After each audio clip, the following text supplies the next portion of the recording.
Great. Welcome, guys. Welcome to the Scrum webcast. And I'm Venkatesh Rajamani. Today I'm going to host this webcast. I have my guest Arne with me. Before I give a formal introduction about Arne, a little bit of the logistics information, as most of you know somebody who's joining frequently. So you'll be muted throughout the webinar, but we can unmute you if you have any follow-up questions. I'm going to be moderating this webcast. So you will see a Q&A window on your panel, so you can use them to post your questions. And in the benefit of others and to reduce the background noise, we would typically try to take the questions by text, but I can unmute you based on your needs and a follow-up question, right? So that's not a very rigid or strict rules. As you all know, this webcast is hosted by triscrum.com, a mission-driven organization. So our mission is to basically humanize organizations by helping them become fully capable and resilient. We are a member of number of organizations with Scrum.org, Scrum Alliance, IC Agile, ProKanban. For more information, I would request you to visit triscrum.com. You can also watch this webcast later on YouTube as well as by going to triscrum.com/webcast. The recording would be posted there.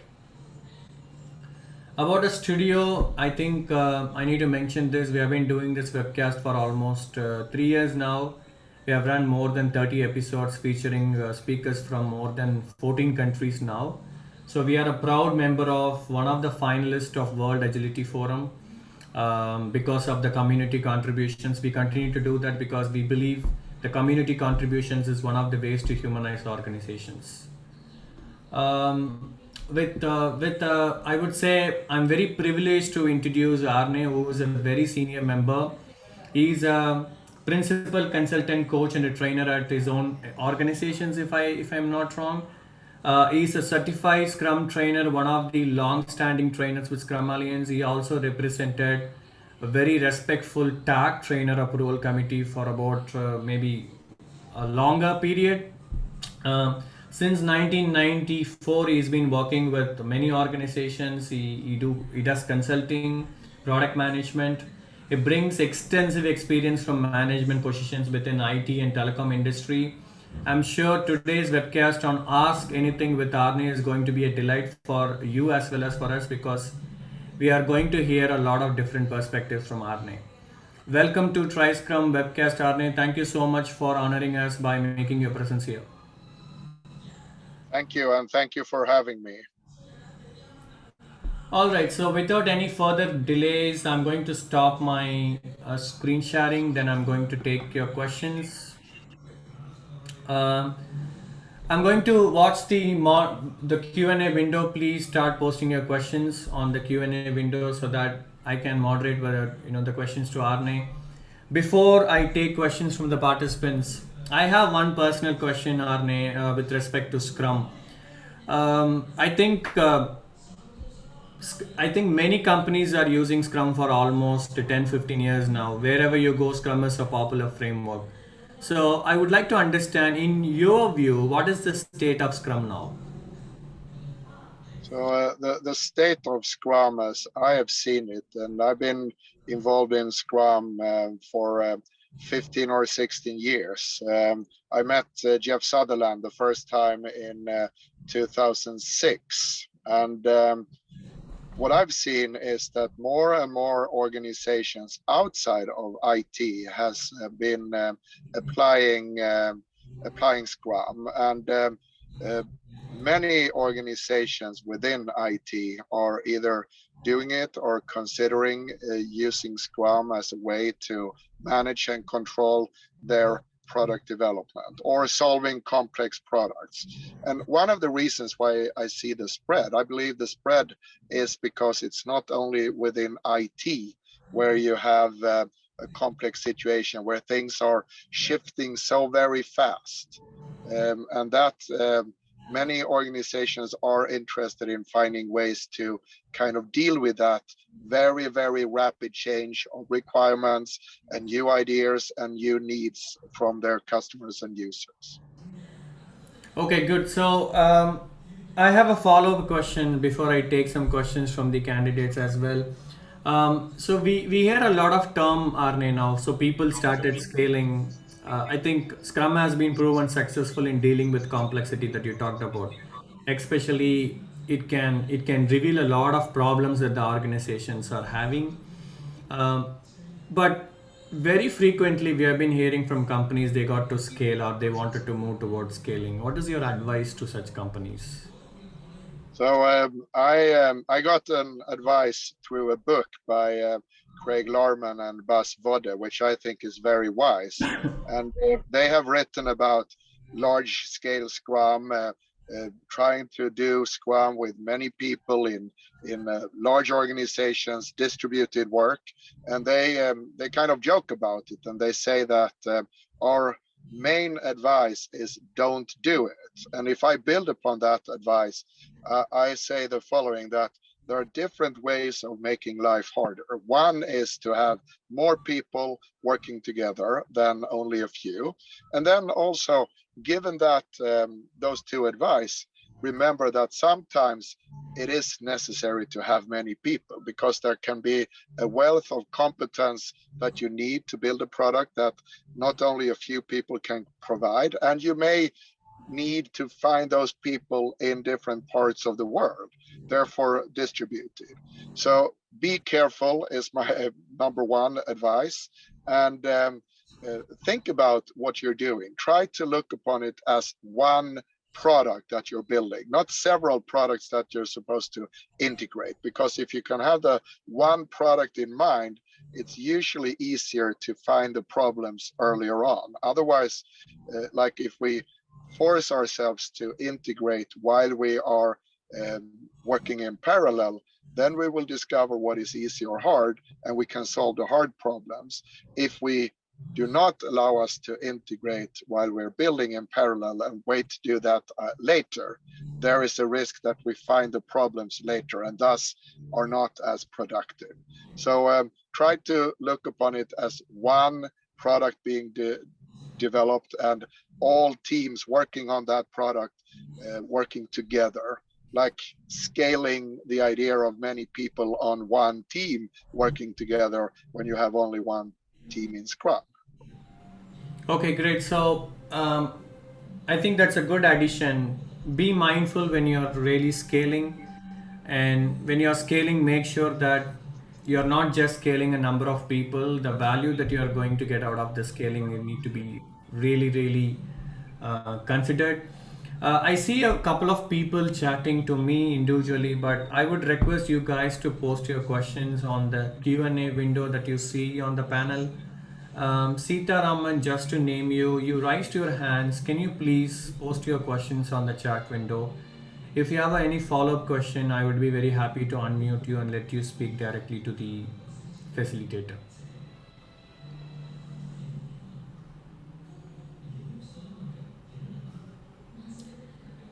Okay, so I have one direct question.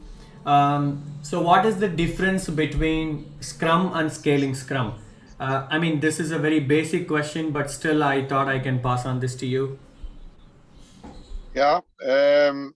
If you work according to Scrum, you need at least one team, and you could say that scaling Scrum exists as soon as you have more than one team. If you have two, if you have three, if you have four, if you have 25, it's gonna be more complex the more people you add to it, because the human ingredient in product development, adds complexity. So that's why I said before, be careful and be mindful, as you put it as well. And I also think it's good to be aware of why we want to work in this way. What kind of benefits are we looking for? And be careful to identify those before we start, so that we step by step can verify and validate that we actually get those benefits. Otherwise, there wouldn't be any point in working in a certain way. Yeah, I think that's a good addition. Just to summarize, when you work with one team, you're going to use Scrum, and when you want to implement Scrum in multiple teams and you find really that is useful, you can go for scaling Scrum. I have a follow up question, Arne. When you scale Scrum, what are the top two things you need to consider? So one thing I have mentioned already, and that is the notion of one product being built. And in the different sprints, the additional notion of one product increment. It's not only the developers of one team coordinating, it's also the different teams coordinating so that they together can build one one increment per sprint.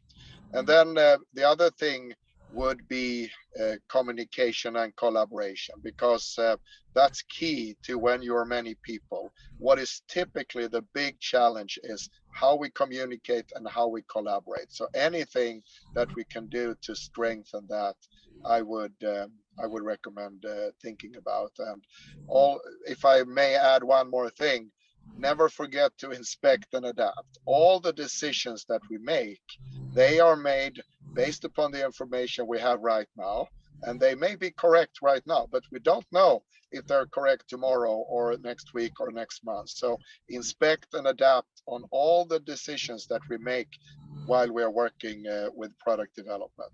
And that's a good advice if you're working according to Scrum or any way of working. Yeah, that's a good advice. So I have a couple of questions open. I'll go with the first one. I'm not sure if that is. I mean, that's a very broader question, Arne, but I will leave it to you. What is the future of Scrum? The future of Scrum is if organizations decide to work according to Scrum, then there is a future. If organizations decide to not work according to Scrum, then there is no future.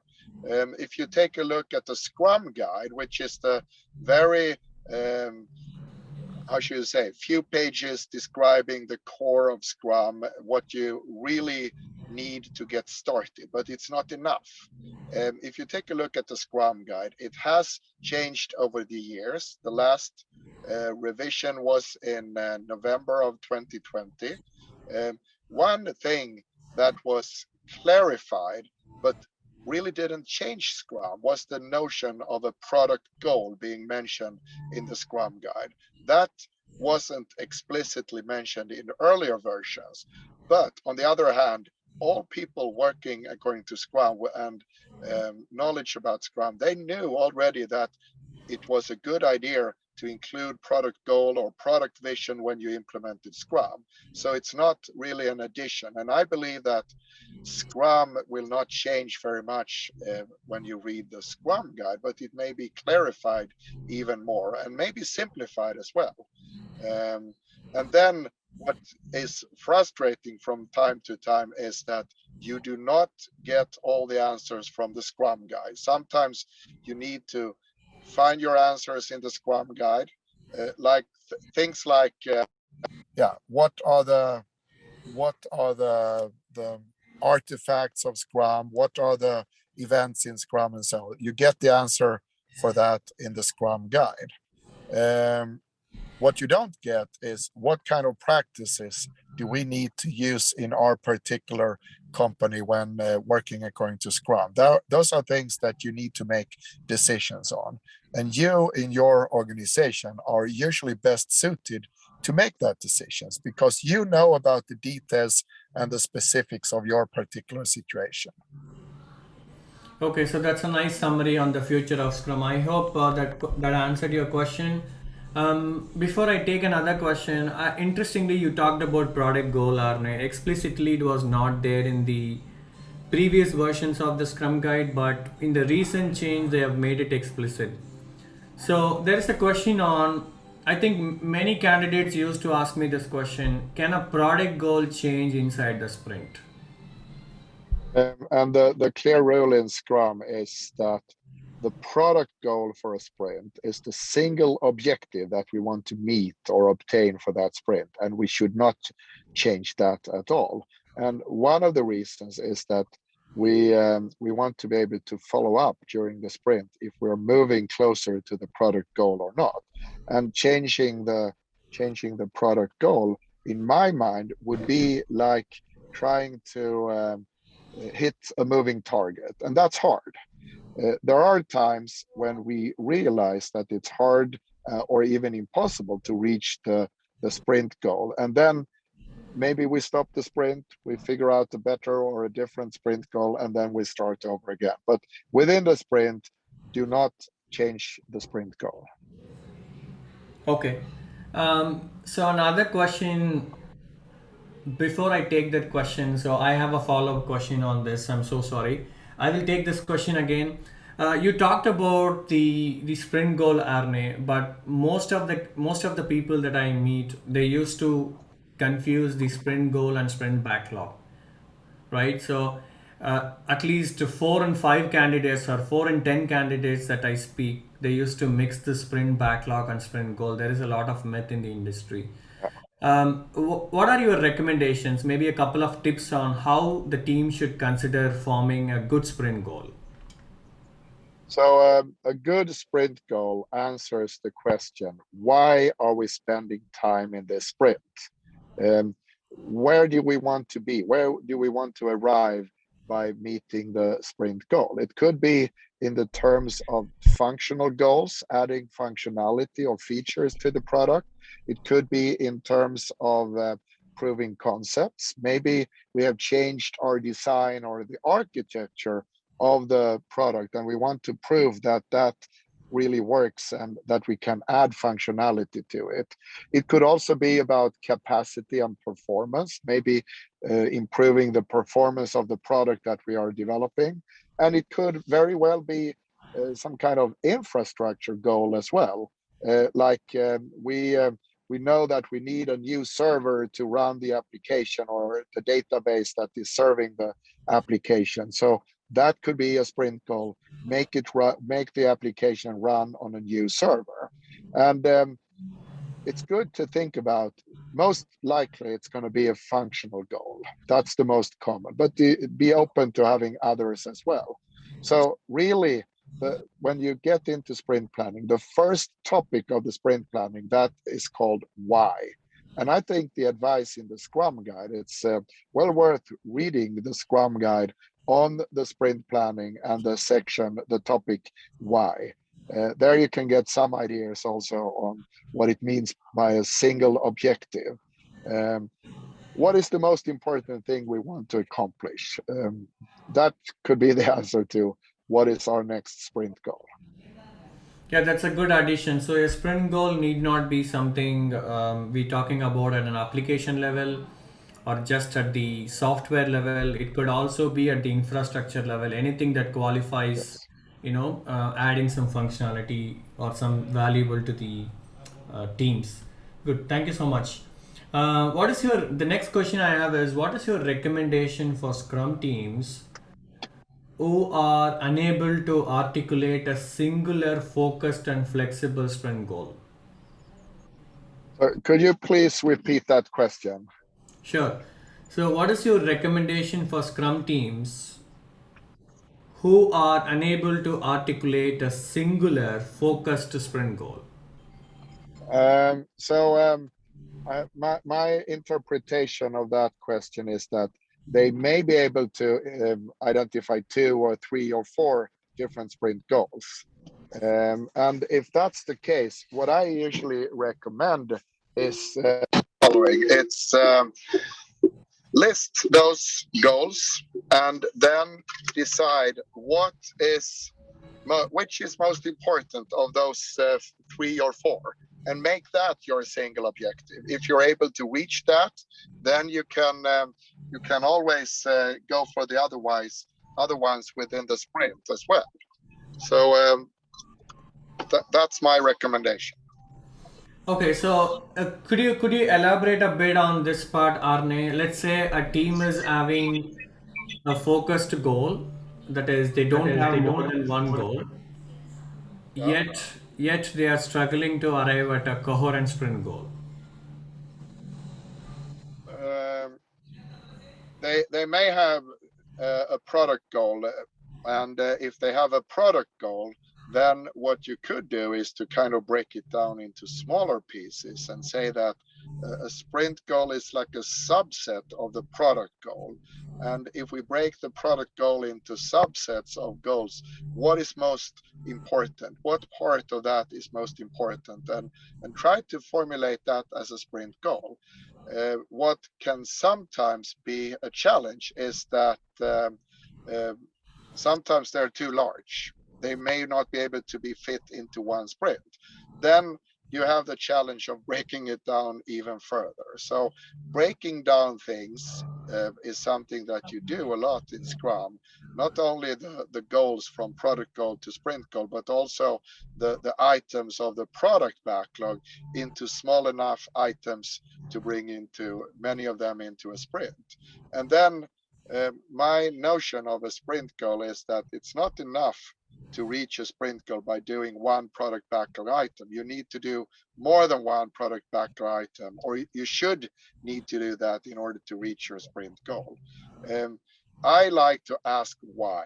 So why are we doing it? If we are not able to understand why we want to run another sprint, then I don't think Scrum will help us either. So Scrum helps us in the way that for each sprint, try to figure out what is the single most important objective of working for another sprint. If it's 1 week, 2 weeks, 3 weeks, or 4 weeks, what is the single most important thing to accomplish? And make that your sprint goal.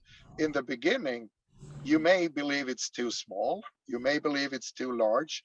If it's too large, try to break it down. If it's too small, don't sweat about that, because then you can actually meet the sprint goal and do other things in a sprint as well. And if you have a small sprint goal, you may feel good about it much earlier than if you have a larger sprint goal. So look upon it from a positive way. Start it out small, and then practice, ask people about how do you find your sprint goals. And I try to do it from a product owner perspective. I ask the product owner, what would you really like to accomplish the next sprint? And then usually the product owner is ambitious and wants a lot of stuff. And then having a dialogue between the product owner and the developers usually make it possible to say, okay, this that you suggest as the sprint goal, if we carve away a little here and we carve away a little there, then we as developers, we believe that is possible to obtain in a sprint. And if you get there, then you have two big advantages. One, the product owner gets approximately what he or she wants. And two, the developers, they have been part of formulating it, and thus they are more likely to be able to reach it. They are more likely to be engaged and inspired by that sprint goal. Well, that's a nice summary, Arne. I think you talked about product owners are ambitious. Yes, they are super ambitious. Always they will have, great vision statements. I think digging deeper into such conversations will help. I think I have another question. I thought it is relevant to connect with this question. There's a question on, can the sprint goal be divided into two parts, which is fixed goal, aspirational goal? Is that a good practice? Uh, I'm not sure. I sometimes hear about stretch goals, and if aspirational goal is the same as a stretch goal, and let me try to explain shortly what I mean by a stretch goal. It's, I know that I can get to a certain place in 1 hour, and I know if I try a little harder, I will probably be able to reach it in 50 minutes. That's like a stretch goal. Or if I do the other way around, if I'm out running for an hour, maybe I can do 4 kilometers. I'm not a fast runner, so maybe I can do 4 kilometers. But if I have a stretch goal, I try for 5 kilometers in an hour.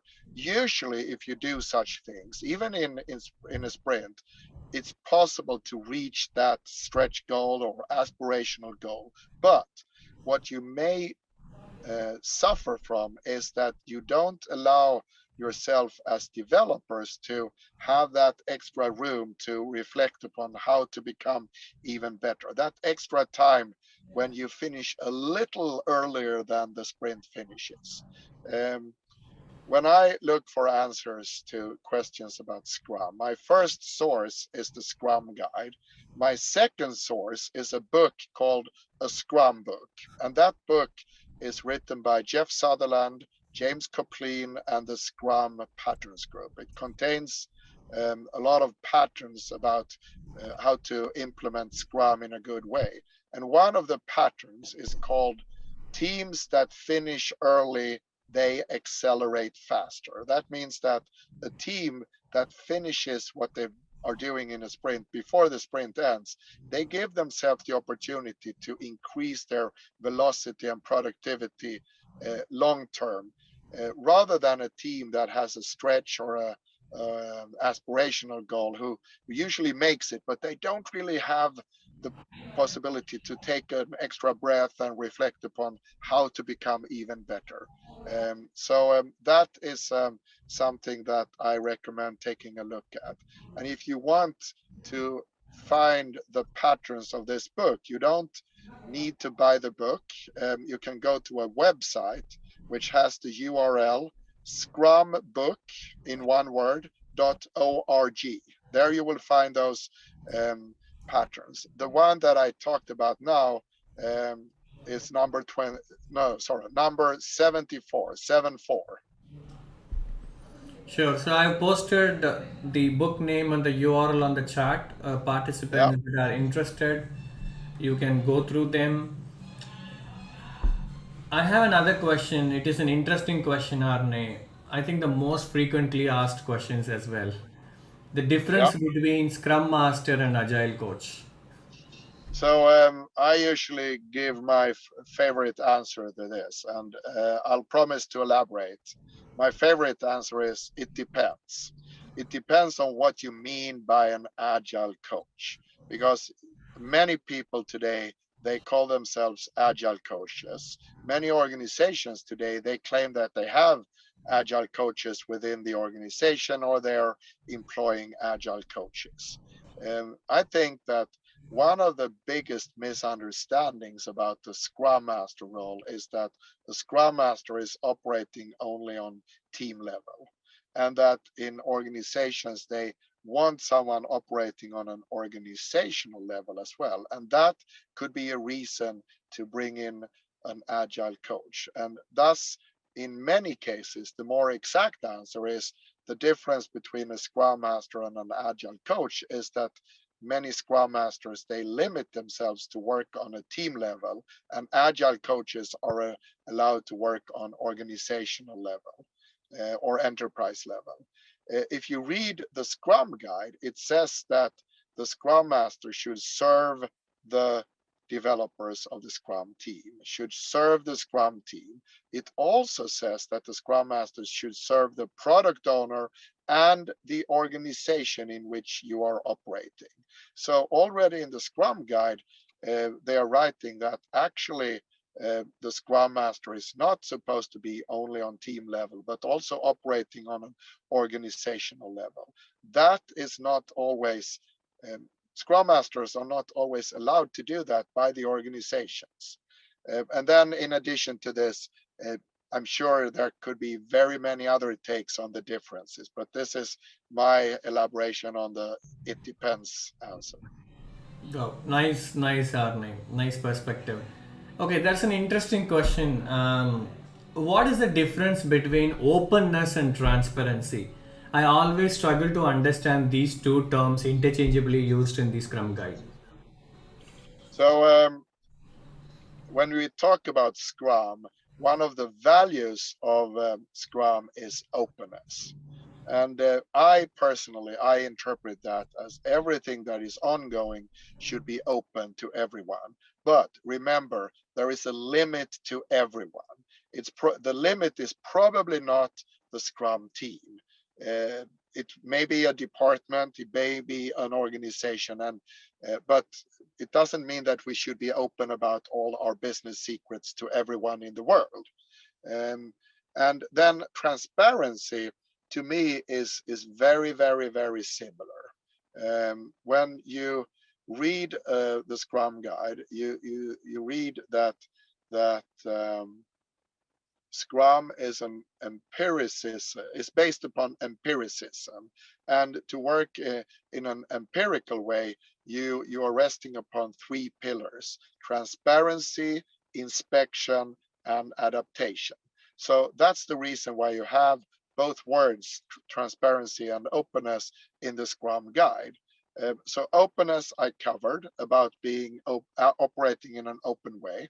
Transparency, I am interpreting that. So we need to be transparent about the product we're building, the product increment, and our ways of working, because we want to be able to inspect. And if we don't show what we're doing and how we're doing it, it's very hard to inspect. And if we don't inspect, how could we adapt? So transparency, inspection, and adaptation. I think both words mean approximately the same, but they're presented in slightly different ways and for different reasons in the Scrum Guide. Okay, thanks. That's a good perspective, Arne, again. Um, okay, so I'm just trying to take relevant questions. I've got a lot of questions out here. Um, this is an interesting one. What is your observation on implementing Scrum in different cultures, especially Asia, Europe? I'm not sure what is this NA. I think it's North America. Did you notice any patterns? So I have been working closer uh, with Scrum teams in Sweden and Europe than I've been doing in North America or Asia Pacific region. So I have more experience from working coaching teams in Europe and Sweden. On the other hand, I have been delivering Scrum trainings in North America, in Europe, in Asia, even in Australia once. So I have been talking to people working according to Scrum in different cultures, and I believe there can be a difference. It's really hard to give a short answer to this question, and what sometimes is the difference is how used individuals are to self-organization or self-management. I see a clear difference between different countries. Not saying that one thing is better than the other, but I believe that in the Nordic countries in Europe, Sweden, Denmark, Norway, Finland, Iceland, people are quite used to work in a self-managed way. So many of the ideas behind Scrum kind of falls into place right away.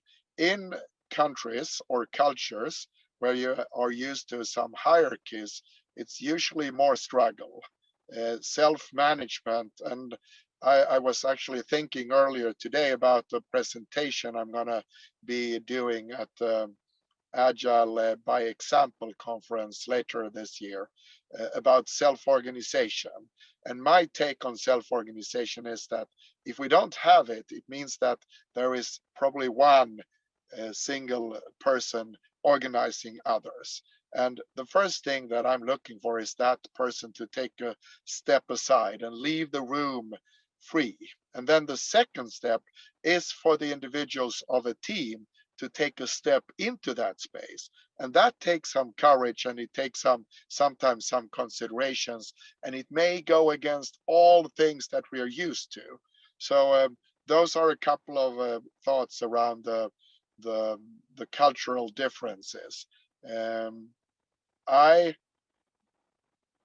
But yeah, I could go on forever about this, but I won't do that. I'll stop here, and please ask more if you want to hear more about it. Yeah, I hope that answered your question. I think you can ask a follow-up question. If you have any specific question that you're looking for, please do post. I think the pattern is very emergent. That's what Arne is trying to say. It depends on the company and the company culture as well.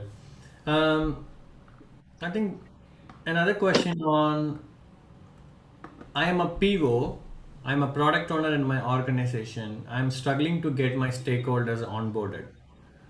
What is it I can do? So what I typically do, and this is something that may have happened already. I try to understand who are the stakeholders, who is the key stakeholder, and then kind of picture stakeholders in circles. So in the middle circle, I have key stakeholders, and then there is an outer circle where I typically call them primary stakeholders. They are important, but not as important as the key stakeholders. And then I may have secondary stakeholders as well in a third circle outside of the two inner ones. That's just for me to make it possible to make a picture of who I'm dealing with. Then I usually focus most in the beginning on the key stakeholders. Those are the ones that I want to satisfy most. And key stakeholders could be external to my organization and they could be internal to my organization. My interpretation of the question would be internal stakeholders, because those are mostly the ones that I can have, I can expect to be engaged and give me feedback and so on.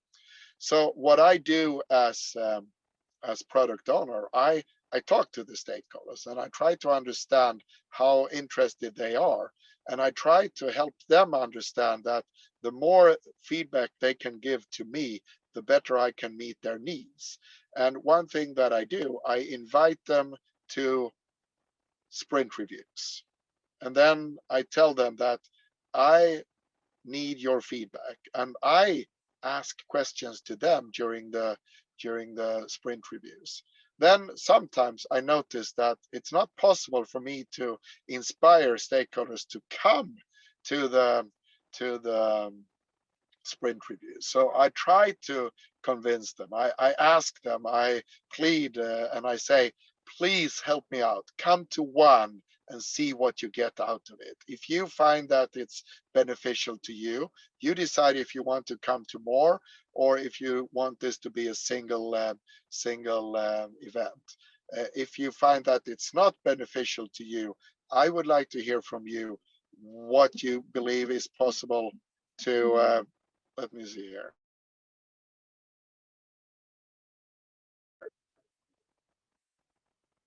Sorry for that. I got an interruption call here only, you know. If they don't find it beneficial, try to understand what they believe can make it more beneficiary for them. Okay. Try also to visualize the progress. If you have a possibility to visualize progress, and then what I have experienced is that if you're able to get stakeholders to a sprint review, then what you can hear from them is that sometimes they say that we have seen much more demonstrated here than we ever have seen this early in the project. That's good, a good experience. And if you don't get that experience, it's hard to, yeah, they can listen to me forever saying, you need to do it. It's really good for you. But try to get them there once and give them the opportunity to say, thank you for inviting me. I don't want to come more than once. I didn't get that much out of it. But usually they are positively surprised.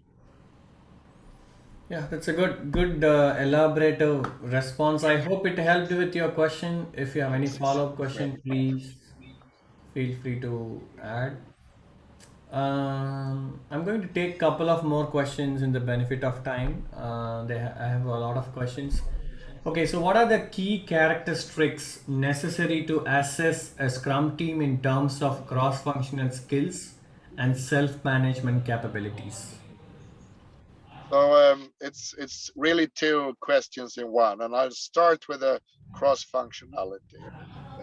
I usually do like this. I ask myself, and I ask the members of the Scrum team the same thing. So together we ask ourselves, what kind of competence and capabilities do we need? What skill sets do we need on our team to be able to build a working product increment each and every sprint? And then we list those capabilities, and we try to put together people with all of those required capabilities. Sometimes it's more than one person with a particular capability. From time to time, we will find out that there is a certain competence and a certain capability that we do not currently have on the Scrum team that we need. So that means that we are dependent on someone outside of the Scrum team. That's far from ideal, possible to deal with, and those dependencies, try to make them clear. Try to also get some sort of commitment from those people, because if we are depending on them, those people that are depending on us, they in terms are also dependent on those that I usually say non-committed roles. So make it visible, see if there is any way of adding that competence to the team. Sometimes it makes sense, sometimes it's just a situation that we need to live with. So that was the cross-functional part. Constantly inspect and adapt also. Always ask yourself, do we have the right competence, the right skill sets right now? The difficulties that we run into, are they a result of lack of competence or lack of skills within the Scrum team? That could be a good question to ask every sprint review, sprint retrospective as well. Then self-organization. That's so easy to say that you should be self-organized, and it's very, very, very challenging. So what I try to build upon is my feeling about how I hate someone else telling me how to do stuff. So I love to be self-organized, you could say, because I love to do things in my way. I'm not extreme. I'm not like my way or the highway, but a little in that direction. And I'm sure my wife could elaborate a lot on that as well.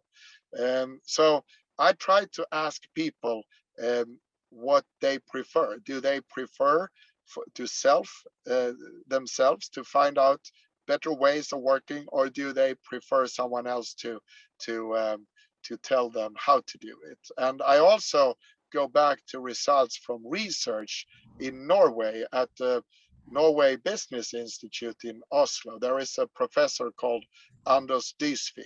His research about what are inner drivers for people within knowledge work is really, really interesting. And one guy who have been writing about this, his name is Daniel Pink. Daniel Pink wrote a book called Drive. And much of the result of the research from Oslo is what he's talking about. So they found 3 inner drivers or inner motivators, intrinsic motivators, that many people, and they interviewed like tens of thousands of people in that research, many people within knowledge work, they have the inner motivators of purpose, mastery, and autonomy. So purpose, what we are building, I need to be in line with that purpose. Mastery, I like to become better at what I'm doing. And autonomy, I need some leeway. I need to be able to make some decisions for myself. And I'm quite sure that you and I are quite alike on that part. I am an independent consultant because that gives me a lot of possibilities to be autonomous. I hope that answered your question on self-management and cross-functional. I think it's a very broader question. Arne tried to cover most of the aspects of it. If you have any follow-up question, please try to post. In the benefit of time, I will try to take a couple of more questions. In my organization, we are struggling to meet the definition of done every sprint. Any recommendations? Yeah, do less work is the first part of the recommendation, and then also think about what is definition of done actually. Well, it is like when we are producing things, we usually design, we develop, and we test.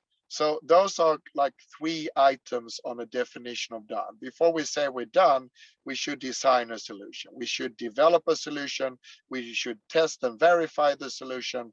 And then another item on a definition of done that fits very well with those 3 is acceptance criteria are met. So in my mind, it does not make sense to say we're done until we have reached a state where we say the acceptance criteria are met. And when I say do less work, I mean, if you bring in 1 item to a sprint backlog, then if it's small enough, you can do all of the things. But if it's large, it becomes digital. So break it down into smaller parts, and then don't bring too many of the smaller parts in a sprint. If you struggle to reach definition of done for 4 items, well, do less work. Try 3 items next time. If that doesn't work, do less work and try 2 items, etc., etc., etc. Of course, there is a limit, but smaller items and fewer items are a couple of the parts of my recommendation. Yeah, so I recall a famous quote in line with this, Arne. Big is beautiful, small is flexible. Yeah. And it's also it's like a story that I heard a while ago, and it's called the rocks of life. And it's like if you allow all the small things to bother you, then the big things you may never be able to fill that into your life. So there was like a professor talking about this, and he had a big bowl, and he said he showed people that if I put a couple of big stones in here, there is still room for some small things, and but let's put the big stuff in first, because if you kind of fill the ball with sand grains, you couldn't put the big stuff in. But if you put the big stuff in first, then you can fill the sand in between. So figure out what is the most important and don't do too many of those at the time. And then constantly learn, inspect, and adapt. And then in a while, I'm pretty sure that you will be able to do more, and you still will be able to reach your definition of done. Okay, I'll take only one more question. I'm just trying to see if there is any connection. Okay, so this is an interesting question. I'm a Scrum Master in my organization. My developers not willing to do daily Scrum every day, and they're approaching me and asking me, "Is it okay to do daily Scrum on alternate days?" So the what it says in the Scrum guide is that we should have daily Scrum events, and then of course the Scrum guide is not the law, um, and even sometimes we break the law. I admit to having broken the law once today. I drove faster than I was allowed to, so I broke the law, and it went good anyway. So breaking rules is sometimes not a big problem, and other times it is a big problem. So when it comes to daily Scrum, it's really good to understand why is it in Scrum? Why do we have it daily? Why not every second day? Or why not only twice a week, or maybe once a week? So when I deliver Scrum classes, when I try to illustrate this, I walk in the room trying to illustrate it, and I say, imagine now that I'm going to walk ahead, and I'm going to take 1 step, and that's like 1 day, and then after that 1 day, I ask myself, what is worst case after 1 day's worth of work? And then the participants of my classes, they usually say, well, the worst thing that can happen is that you lose 1 day's worth of work. And I say, yes, I agree. And then I say, imagine that I didn't check after 1 step. Imagine instead I take 5 steps, and then I do that. I take 5 steps ahead, and then I said, that's like a work week. what happens if we have a weekly Scrum instead of daily Scrums every day? What is worst case? And then people say, well, worst case is that you lose a week's worth of work. And if you can afford doing that, maybe you can do it that way. But I wouldn't recommend it if you work according to Scrum. It's the opportunity for the developers on a daily basis to discover if they are on the right track or not. You could make very terrible or bad analogies also. Imagine that I'm driving my car and holding my eyes. So I drive for 1 second and then I look and see if I'm still on the road. That could possibly work. I wouldn't recommend it to anyone. But if I start doing it 1 minute at a time, that's definitely not a good idea. Of course, it's a really bad analogy, and sometimes those bad analogies can help people think a little. So what is worst case with daily Scrum? Maybe it takes us only a minute. So losing 1 minute a day, that's a good idea, I would say, to be able to verify that we are on the right track. And maximum, we should allow 5 minutes, and that's not a lot of time either. So it's a little, if you want the benefit of being able to check on a daily basis, you should definitely do it. And if don't, well, be open to that you risk things. But the rule in Scrum is every day. Okay, so I have a follow-up question. So does that not contradict with the self-management? Because the Scrum Guide says that the developers decide how they want to do the daily Scrum, and are they not empowered to decide what frequency that they want to do the daily Scrum? So according to the Scrum rules, there are a couple of rules that are a kind of there. And if we said you do it whatever way you want, then it would probably not be called Scrum. And some organizations, they benefit from that. And maybe some people think that I'm kind of swearing in the wrong place when I say that I don't think that organizations should have as a goal to perfectly follow the Scrum Guide. If they get benefit from perfectly following the Scrum Guide, then it makes sense. But in some organizations I've been at, they have figured out that if they change a little here and they change a little there, then they will benefit even more from that than doing perfect Scrum. But they tried according to the Scrum Guide first. And it is a little like trying recipes. Um, I'm out driving right now. Well, I'm not driving right now, but I'm in my car. And a couple of hours ago, my son, who is with me, and me, we stopped for lunch. And at the lunch restaurant, one of the items on the menu was Swedish meatballs, and that's like a signature dish in Sweden. Um, and if you talk to people about Swedish meatballs, you may hear people saying, "I like it," and you may hear people saying, "I don't like it." But the problem is sometimes they say they don't like it because they have been trying a recipe with other spices than in traditional Swedish meatballs, maybe with some Indian spices, and they say they like it or not, but they don't know if they are comparing Swedish meatballs. So if you compare Scrum and you talk about Scrum, there is no law in the universe telling you that you need to follow the Scrum rules. But if you benefit from doing it, then you should do it, and then you should try different things. But if you change it too much, then probably you shouldn't call it Scrum.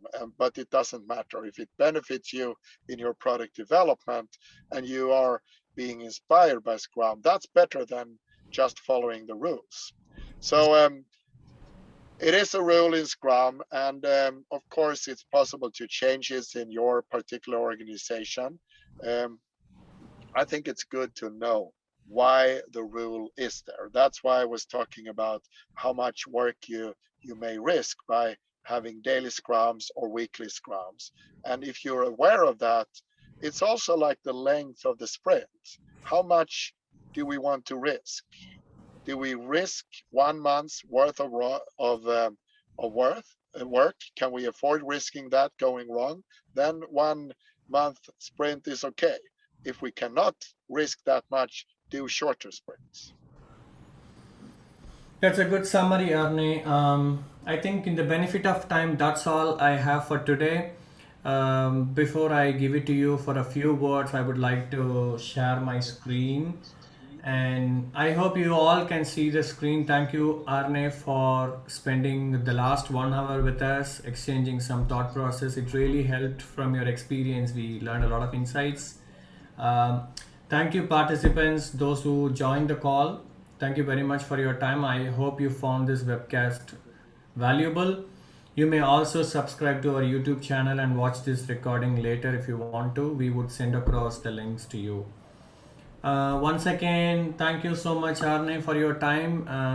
In spite of you traveling, you spent some time with us on the iPhone, and glad that we worked it. It is all good.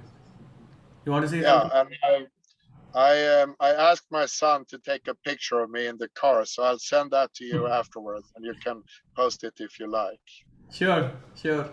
Would you like Yeah. to say a few words, Arne, about Yes. this webcast? I would like to thank you for arranging this, and I would like to thank the participants for all the questions. And I would also like to offer for participants, if they want to connect with me on LinkedIn, feel free to do that, and feel free to ask more questions on LinkedIn. If you connect with me on LinkedIn, I would appreciate that you write a short sentence that you were part of this webinar. That makes it easier for me to accept the request. And with that said, happy to have been here, and I'll be keep on answering questions about Scrum in the future as well. So thank you very much for having me. Thank you, Arne, and have a safe journey. See you soon. Bye bye. Thanks. Bye bye.